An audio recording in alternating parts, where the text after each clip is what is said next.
मित्रों नमस्कार। पावन ज्योतिष प्रभात यूट्यूब चैनल पर आप सबका स्वागत है। आज एक ऐसा टॉपिक और शीर्षक लेके आया हूं जिसमें 30 सेकंड आपसे बात करने के बाद शीर्षक बता रहा हूं। क्या आप जानना चाहते हैं कि गलत रत्न आपकी किस्मत बिगाड़ सकता है और सही रत्न आपकी किस्मत बदल सकता है? लेकिन सवाल यह है कि सही रत्न चुने कैसे। आज मैं आपको केपी ज्योतिष के नक्षत्र सिद्धांत से वो सीक्रेट बताने वाला हूं जो 100% सटीक रत्न चयन का दावा करता है। जी हाँ मित्रों,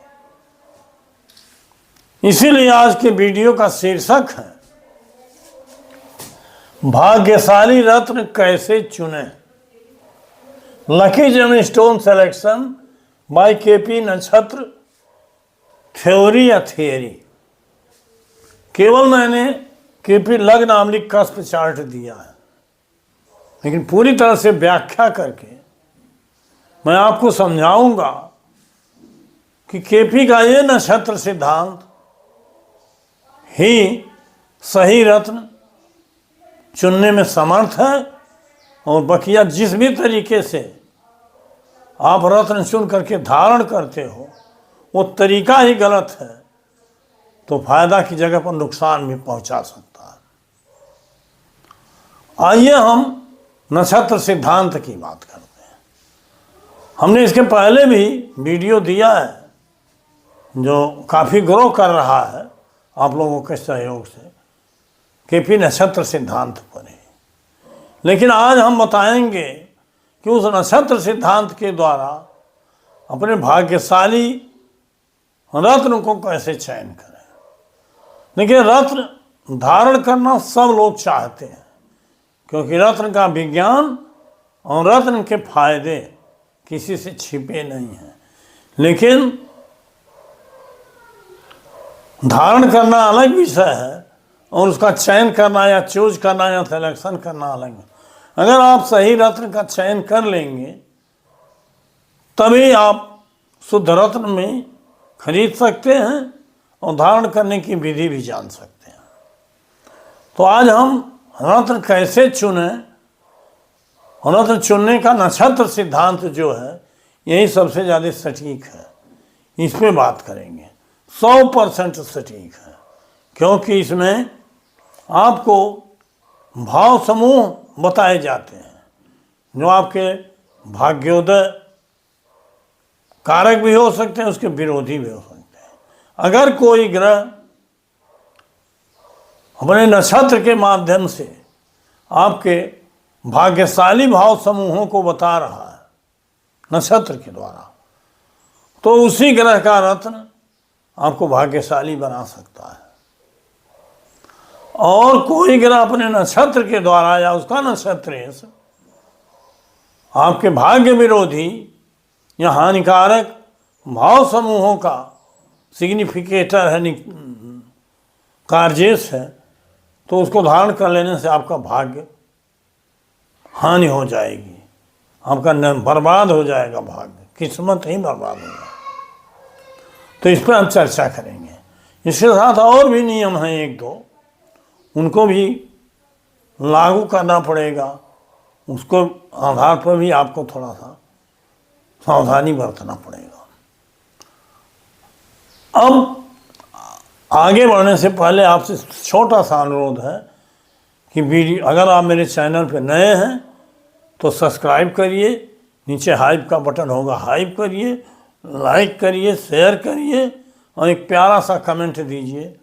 उससे मेरा मनोबल बढ़ता है, मैं उसका उत्तर भी देता हूँ, आप सभी जानते हैं। वीडियो जय भी मिनट की है, पूरा देखिए तभी आपको लाभ मिलेगा। बल्कि मेरा आग्रह है कि केवल एक बार ही नहीं, 2 बार 3 बार वीडियो देखिए ताकि आपके पूरी तरह से समझ में आ जाए। आइए हम किसी ग्रह पर बात करते हैं। क्योंकि रत्न ग्रह के ही होते हैं। जब ग्रह को आप पकड़ लेंगे कि कौन सा रत्न ग्रह हमारे लिए भाग्यशाली है, तो उसी ग्रह का रत्न आप पहन करके अपने भाग्य को बदल सकते हैं, चमका सकते हैं। हर ग्रहों का रत्न निश्चित है, आप सभी जानते हैं। जैसे सूर्य का माणिक्य है, चंद्रमा का मोती है, मंगल का मूंगा है, बुध का पन्ना है, गुरु का पीला पुखराज है, शुक्र का डायमंड है, शनि का नीलम है, राहु का गोमेद है, केतु का लहसुनिया। इनके उप रत्न भी हैं। अगर मुख्य रत्न पहनने की क्षमता न हो तो उप रत्न भी आप पहन, लेकिन नेचुरल हो, लैब टेस्टेड हो, सर्टिफाइड। यह तो दुकान से मिल जाएगा, आपकी सावधानी से मिल जाएगा, लेकिन नियम तो आपको जानना पड़ेगा कुंडली में देख करके कि किस ग्रह का रत्न हम चुने। अब मान लीजिए कोई ग्रह ABCD है, हम पहला ग्रह सूर्य को ही पकड़ लेते हैं। यहाँ हम विस्तार में जाके किसी का बर्थ डिटेल तो नहीं दिए हैं, लेकिन आप सब जानते हो कि ग्रह सिग्निफिकेट, सूर्य किसी भी भाव का सिग्निफिकेटर है, कार्य है, वो महत्वपूर्ण नहीं है। सूर्य जिसके नक्षत्र में है, मान लीजिए सूर्य मंगल के नक्षत्र में है, मंगल में जो भाव आए हैं वही भाव निर्णायक होंगे सूर्य की शक्ति के बारे में, या सूर्य आपको फायदा करेगा कि नुकसान। मान लीजिए आज के समय में भाग्यशाली रत्न आप किसको कह सकते हैं?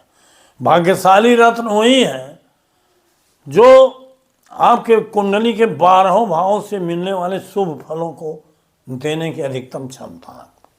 लेकिन ऐसा तो संभव नहीं कि एक ही ग्रह 12 भावों के शुभ फलों को दे और किसी को कोई प्रॉब्लम, किसी को कोई प्रॉब्लम। मान लीजिए किसी को हेल्थ प्रॉब्लम, किसी को वेल्थ प्रॉब्लम, किसी को नौकरी प्रॉब्लम, किसी को विवाह प्रॉब्लम, किसी को संतान प्रॉब्लम, किसी को व्यवसाय प्रॉब्लम, किसी को शिक्षा प्रॉब्लम, किसी को भूमि भवन वाहन प्रॉब्लम, किसी को विदेश यात्रा प्रॉब्लम, अनेक प्रॉब्लम। लेकिन सब में से हमको हमारी जो मुख्य धारणा है, हमारी जो आपकी सोच है, यस्यार्था सच पंडित है, यस्यार्था तस्य मित्राणी, यस्यार्था स पुमान लोगों के, और यस्यार्था स बंधु बांधवा। मतलब जिसके पास धन है उसी के बाद मित्र हैं, वही भाग्यशाली माना जाता है और उन्हें पूजित होता है। तो इस नाते हम धन संबंधी विषय को लेकर चलेंगे, क्योंकि हर भी चीज़ को लेकर चलेंगे तो वीडियो बहुत लंबी है। तो एक तो हेल्थ, एक तो वेल्थ और दूसरा हेल्थ।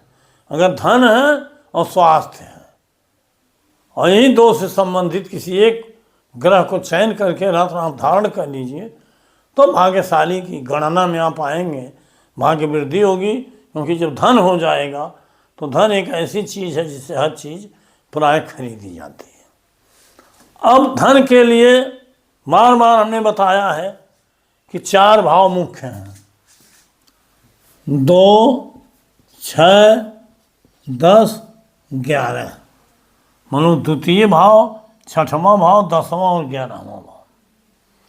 इसमें 2 और 11, 6 और 11 सबसे श्रेष्ठ, फिर 10 और 11 सबसे श्रेष्ठ, उसके बाद दूसरे नंबर, फिर 2 और 11 तीसरे नंबर पर होते हैं। मतलब 11वां भाव सबसे अच्छा होता है। धन के लिए 2, 6, 10, 11 और हेल्थ के लिए 1, 5, 11, 1, 5, 11। अब ऐसा कम्बिनेशन बैठाइए, ऐसा संयोजन बैठाइए कि दोनों भाव अगर आ गए हैं तो धन में भी 11वां है और स्वास्थ्य में भी 11वां है। तो अगर 11वां आया है तो धन और स्वास्थ्य दोनों दे सकता है। लेकिन एक भी आया हो तब भी स्वास्थ्य के लिए अच्छा है, या 5 आया हो, था 2, 6, 5, 11 आया हो, या 2, 6, 1, 11 आया हो, 2, 6, 10, 1, 11 आया, मतलब थोड़ा इनका मिक्स हो, मिश्रण हो। ये तो नक्षत्र के माध्यम से, क्योंकि नक्षत्र का ही बल सबल होता है और उसी का फल सबल होता है। तो एक ऐसे ग्रह को चुनिए जिसमें अगर हेल्थ वेल्थ के दोनों भाव आ गए हैं तो निश्चित रूप से वो धन और स्वास्थ्य आपके दोनों की रक्षा करेगा, वृद्धि करेगा, आपको भाग्यशाली बनाएगा। लेकिन यहाँ दो विषय पैदा होते हैं। यहाँ उपनक्षत्र स्वामी जो होता है सब लॉर्ड, उसका परमिशन जरूरी है, उसका जजमेंट जरूरी है। तो जजमेंट के लिए आपको उपनक्षत्र स्वामी, जैसे मान लीजिए कोई ग्रह है, बुध हो गया, बुध में कोई भाव आया हो, लेकिन बुध के नक्षत्र में 11 आ गया तो बहुत बढ़िया है, 1 भी आ गया तो 11 1 आ गया, इसमें 2 6 10 11 में भाव आ गए तो हेल्थ वेल्थ दोनों हो। यहाँ 11 आ गया, 1 आ गया, 5 आ गया, तब भी हेल्थ वेल्थ बढ़िया है, मतलब दोनों का मिश्रण हो। और अगर बुध में नक्षत्र के द्वारा बुध का जो नक्षत्रेश होगा उसमें, तब कौन बढ़िया होगा? सूर्य, जिसका नक्षत्र और उपनक्षत्र दोनों प्रॉमिस कर रहे हैं मेनली नक्षत्र का फल सबल है। अब दूसरा सवाल होता है कि क्या जिस ग्रह में ये भाव हो प्रॉमिस का, उसका रत्न फायदा करे? नहीं, पहले आपको देखना पड़ेगा कि किस ग्रह की दशा चल रही है। मान लीजिए सूर्य की दशा चल रही है और सूर्य में अच्छे भाव हैं तो पहन लीजिए, इस तरह से जैसे बताया हूँ। लेकिन अगर सूर्य की दशा नहीं चल रही, महादशा, तो जिस भी ग्रह की महादशा चल रही है, महादशा से रिलेटेड होना चाहिए। मान लीजिए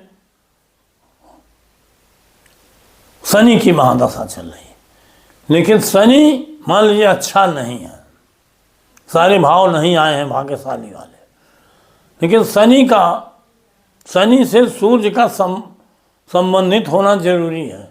मतलब शनि की राशि में, शनि के नक्षत्र में, शनि के ज्योति में, शनि के उप नक्षत्र में, शनि के उप नक्षत्र में, शनि की दृष्टि में, ज्योति में किसी भी प्रकार से सूर्य हो, क्योंकि महादशा से अगर रिलेशन में सूर्य नहीं है तो जैसे आज कोई सत्ता है, शासक है, मुख्यमंत्री है, प्रधानमंत्री है, उसके रिलेशन में कोई सांसद नहीं है, विधायक नहीं है, तो निश्चित वो बलशाली नहीं होगा। ये नाते महादशा से रिलेशन जरूरी है, और जिस ग्रह का रत्न आप चुनते हो उसमें अच्छे भाव आए हुए। ये तो धन संबंधी हो, स्वास्थ्य संबंधी बताया। मान लीजिए किसी को लगे कि नहीं हमें पुत्र प्राप्ति हो जाती, को तो धन होना है, क्या हम करें? तो 5 2 11 का कॉम्बिनेशन चुनिए, उसके नक्षत्र और उपनक्षत्र, नक्षत्र ग्रह के नक्षत्र और उपनक्षत्र के नक्षत्र में इस कॉम्बिनेशन को बैठाइए, इस संयोजन को बैठाइए। किसी का विवाह नहीं हो रहा है तो 7 2 11 का समन्वय बैठाइए। किसी को वाहन भवन खरीदना है तो 4 11 12 को बैठाइए। किसी को शिक्षा प्राप्ति है 4 9 11 को बैठाइए। इस तरह से कुल मिला के भाव समूहों को जानिए और उसमें नक्षत्र के सिद्धांत को लागू करिए और दशा नाथ से रिलेशन ग्रह का देखिए, और जिस ग्रह में चाहे सूर्य हो या ABCD कोई ग्रह, नक्षत्र के माध्यम से पॉजिटिव भाव आए हों जो आप चाहते हो, जिसको पहन करके, जिसको धारण करके या जिसको मिल जाने से आप समझो कि हम भाग्यशाली हो गए, भाग्योदय हो गया, तो वो रत्न उस ग्रह में आए हुए हो नक्षत्र में, और नक्षत्र का उप नक्षत्र स्वामी प्रामिस कर रहा हो। ये नियम हमने पहले भी बताया है। तो इस तरह से, लेकिन जो भी नियम है नक्षत्र के सिद्धांत पर ही आधारित है, अर्थात ग्रह का नक्षत्रेश अगर 2 6 10 11 नहीं बता रहा है तो धन वृद्धि नहीं हो सकती। ग्रह का नक्षत्रेश 5 2 11 नहीं बता रहा है तो संतान नहीं मिल सकता। ग्रह का नक्षत्र 7, 2, 11 नहीं बताता तो विवाह नहीं होगा। तो इस तरह से कुल मिला के हेल्थ और वेल्थ के लिए 2, 6, 10, 11 और 1, 5, 11 का मिश्रण हो और रूप नक्षत्र स्वामी का नक्षत्र इनमें से 1, 2 भाव बता रहा हो और वो ग्रह महादशानाथ से संबंधित हो, तो वही रत्न आप पहनिए, वही आपके भाग्य को चमका सकता है, भाग्यशाली बना सकता है। और इसके विपरीत अगर आप रत्न पहनते हैं अन्य नियमों को, प्रचलित नियमों को लगा करके, केपी के नक्षत्र सिद्धांत के आधार पर इस नियम को लागू नहीं करते, तो निश्चित रूप से आपको सफलता नहीं मिलेगी, आपके भाग्य की बर्बादी भी हो सकती है। मैं जो बता रहा हूँ अपने सघन अनुभव और अभ्यास के द्वारा, अध्ययन के द्वारा, और मैंने अपना लाखों रुपया स्वयं बर्बाद किया है रत्नों के अध्ययन में, अभ्यास में और अनुभव में, और अपने मित्रों का भी नुकसान कराया है, तब जाके सूत्र मुझे मिला है। ये नाते आज मैं बड़े दावे के साथ कह सकता हूँ, किसी सूत्र का प्रयोग करके, इसी नक्षत्र सिद्धांत का प्रयोग करके आप अपने भाग्यशाली रत्न का चयन कीजिए और उसको धारण करिए। निश्चित रूप से आपके समाज कुछ दिनों में भाग्यशाली व्यक्तियों में होगा। तो वीडियो लंबा न हो, इन नाते आज का टॉपिक है समाप्त करता हूँ। पुनः मिलूँगा 3 दिन बाद नए शीर्षक के साथ। बहुत बहुत धन्यवाद, हार्दिक शुभकामनाएं।